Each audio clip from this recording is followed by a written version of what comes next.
एक बार एक लेख लिखा गया किसी डॉक्टर द्वारा, मुंबई का मशहूर डॉक्टर था। उसने लेख लिखा, कहा एक बार मेरी फ्लाइट थी, मैं मुंबई से दिल्ली के लिए उड़ान भर रहा था और दिल्ली में कॉन्फ्रेंस थी, मेरी मीटिंग थी, मुझे जाना आवश्यक था कि मैं जैसे ही मुंबई से निकला और रास्ते पर किसी ने कहा कि यहाँ से फ्लाइट अब ज्यादा उड़ नहीं सकेगी, मौसम बहुत खराब हो गया है, अब यहाँ पुणे में फ्लाइट को उतराना पड़ेगा। कहा मैं कैप्टन के पास गया, मैंने उसे कहा मुझे जाना बहुत जरूरी है, कैसे भी करके ले चलो। कहा नहीं उड़ सकती, बिजली देख रहे हो कितनी कड़क रही है, बारिश कितनी जोर से हो रही है, मौसम खराब है और हमारा सिस्टम भी काम नहीं कर रहा है। कहा मैं ज्यादा जिद नहीं कर सका, अब गवर्नमेंट का प्लेन आया था मुझे लेने, अब उसे उतराना ही पड़ा। कहा पुणे में उसकी लैंडिंग कराई इमरजेंसी, अब इमरजेंसी लैंडिंग तो हो गई। कहा मैंने सोचा अब कैसे जाऊंगा, दिल्ली पहुंचना भी जरूरी है मुझे। जैसे चिंतन चल ही रहा था, मैं डांट रहा था उसको, इतने में एक यात्री ने कहा एक काम कीजिए, आपको जल्दी जाना है और कोई साधन नहीं है आपके पास, अभी तो फ्लाइट निकल नहीं पाएगी, ट्रेन जाती है, आप ट्रेन तक पहुंच सकते हैं तो पहुंच जाइए। कहा मैंने फोन निकाला, पूछा स्टेशन तक, भाई स्टेशन पे कोई ट्रेन मिल जाए, तो सबने कहा दिल्ली के लिए कोई ट्रेन नहीं है। कि मेरे को चिंता हो गई, अब क्या करूं। जिस चिंता में मैंने सोचा वापस मुंबई चला जाता हूं, दिल्ली जाना तो दूर है, अब वापस मुंबई के लिए अपने घर जाता हूं, वहां से कल सुबह निकल जाऊंगा। जी मैंने कार बुक की, कार में बैठा और जैसे ही ड्राइवर कार चलाने लगा, जी बारिश इतनी तेज थी और पहाड़ी रास्ता, मुंबई से पुणे के बीच में आप जाएंगे तो आपको रास्ता पहाड़ी मिलेगा। जी ऐसा रास्ता था घुमावदार, तो हम रास्ता ही भूल गए, ऐसे घने जंगल में पहुंच गए, वीरान सुनसान, कोई देखने वाला नहीं। जी ड्राइवर से कहा मैंने कहाँ लेकर आ गए। कहा बारिश बड़ी तेज थी, मुझे रास्ते की जानकारी रही नहीं। फिर मैंने कहा उतार दो मुझे यहीं पर कहीं पे आसपास, देख कर आए, अब सुबह निकलेंगे यहाँ से। जी गाड़ी से बाहर निकले तो कुछ दिखाई नहीं दे, थोड़ा आगे चले तो एक घर दिखाई दिया, लाइट जल रही थी उस घर के अंदर। हम उस घर के बाहर गए, दरवाजा खटखटाया, हमने कहा कोई है, हम अंदर आना चाहते हैं। तो अंदर से एक वृद्धा की आवाज आई, बुजुर्ग माता थी, उसकी आवाज आई, कहा बेटा अंदर आ जाओ। कहा हम अंदर गए और बैठ गए, माता जी को सारा हाल बताया। कहा माता जी सुनती रही चुपचाप और हमें कुछ खाने के लिए दे दिया। कहा हम खाने लगे, इतने में माता जी ने क्या किया, अपनी गीता निकाली, उसे पढ़ना प्रारंभ कर दिया। अब गीता पढ़ती जा रही हैं और उनके नजदीक में एक 2 साल का बालक सोया पड़ा था, उसको धीरे धीरे झूले में हिलाती जा रही हैं। अब परिस्थिति ऐसी, जाए कहाँ कि कम से कम घर अच्छा मिला, माता जी का स्वभाव अच्छा था। डॉक्टर ने कहा मेरे को बहुत मजा आने लगा और आसपास कुछ था भी नहीं। जी माता ने जैसे गीता पाठ करके पूर्ण किया, मैंने माता जी से कहा माता जी मेरे को लगता है आपकी सारी दुआएं कबूल हो जाती हैं, अब आप एक काम कीजिए, मेरे लिए दुआ कीजिए, यह बरसात रुक जाए, बिजली कड़कना बंद हो जाए, मैं अपने घर चला जाऊं, क्योंकि मेरे को ऐसा लगता है कि आपकी दुआ कबूल हो जाएगी। तब माता जी ने बड़े विश्वास के साथ कहा तुम बिल्कुल सही कहते, मेरी हर दुआ कबूल हो जाती है, मेरी हर प्रार्थना स्वीकार हो जाती है, सिर्फ एक प्रार्थना को छोड़कर। कहा मैंने पूछा कौन सी प्रार्थना। कहा ये देख रहे हो छोटा जो बालक है, यह मेरा पोता है, 2 साल का है, ना इसकी माता बची है ना इसके पिता बचे, दोनों का कार एक्सीडेंट में मरण हो गया था। अब 2 साल से मैं इसको संभाल रही हूँ और कुछ समय से इसको भयंकर बीमारी हो गई है। तो डॉक्टर ने पूछा कौन सी बीमारी है। कहा मुझे तो समझ आता नहीं, पर मैंने यहाँ के एक लोकल डॉक्टर को दिखाया तो उसने कहा एक डॉक्टर है, बहुत मशहूर है, मुंबई का है, उससे मिलना भी कठिन है, पर अगर तुम्हारा मिलना हो जाए तो वह इसका इलाज कर सकता है।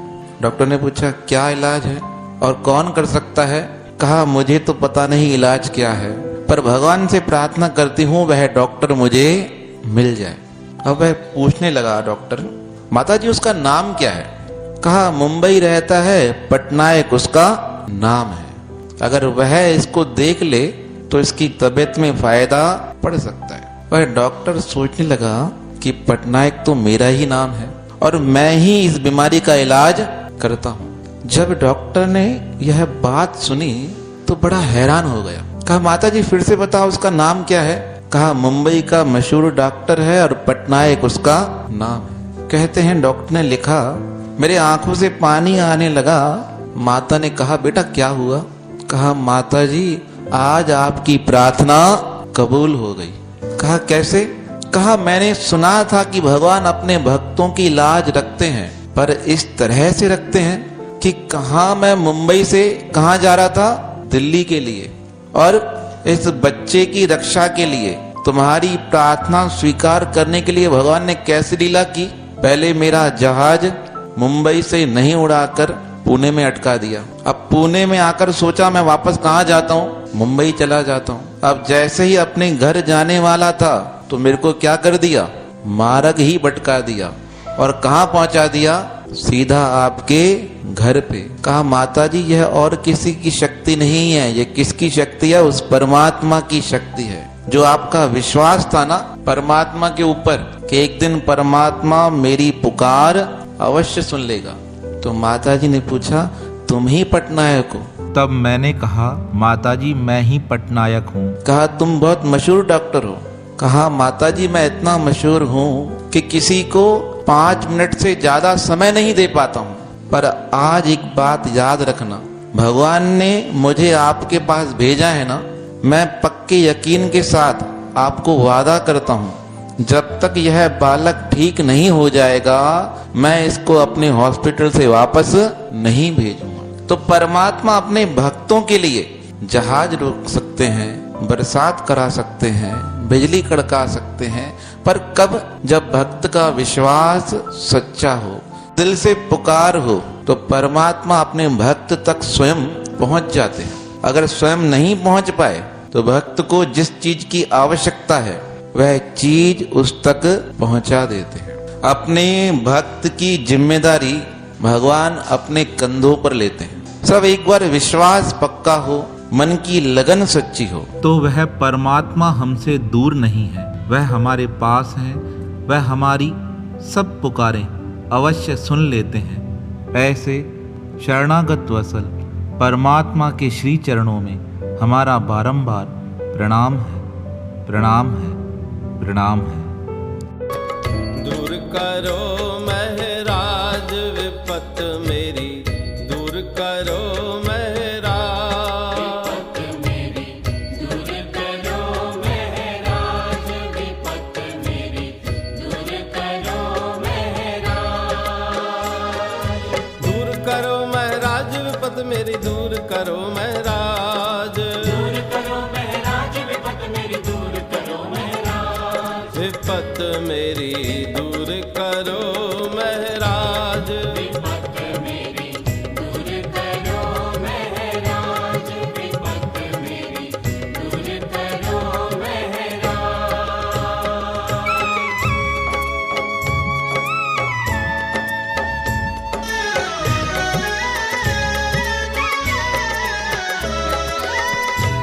हरिश्चंद्र धर्म के कारण दीना सर्व समाज, भूप हरिश्चंद्र धर्म के कारण दीना सर्व समाज, काट कष्ट ते हैं दर्शन दिया होया जय आवाज, काट कष्ट ते हैं दर्शन दिया होया जय आवाज, विपत मेरी दूर करो महराज, विपत मेरी दूर करो महराज, दूर करो महराज विपत मेरी दूर करो महराज, दूर करो